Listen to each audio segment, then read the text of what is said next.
అనుకోవాలని సద్బ్రాహ్మణుండని నా కొరకు కష్టద్వారం తెలుస్తావా తండ్రి? ఇదేనా ధర్మము? ఇదేనా నీ పూజా బలము?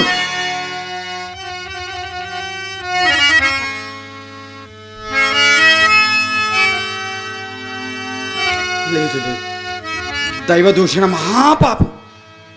స్వామి, ఏదో సర్వము కోల్పోయిన బాధలో ఉన్న అనేక మాటలు అన్నాను. నన్ను క్షమించు తండ్రి, నన్ను క్షమించు. తండ్రి గారి మరణములకు కారణము నేనే. భార్య మరణములకు కారణము కూడా నేనే. ఈ సర్వారిష్టములకు కారణము నేనే.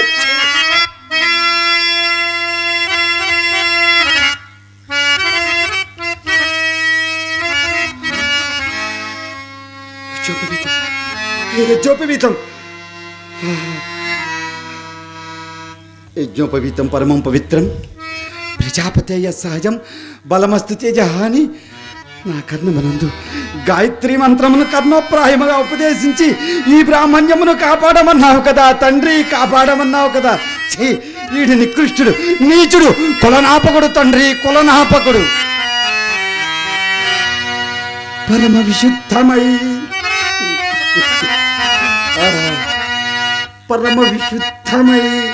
ప్రఖ్యాతి వదసిన కులమెల్లన్నా చేత మలినమై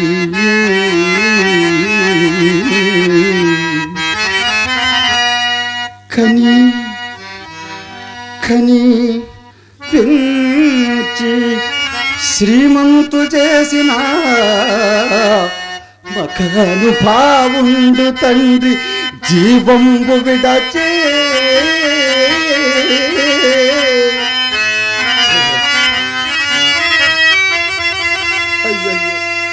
ఎంతటి పండితురాలవు, ఎంతటి గుణవంతురాలవు, ఎంతటి శీలవంతురాలవు, సౌందర్యవంతురాలవు.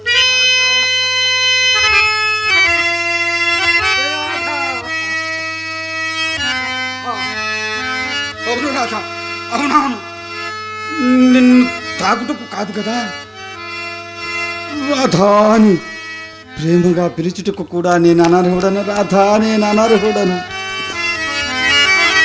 నన్ను దైవముఖమది నమ్మి పూజించినాలి నాకై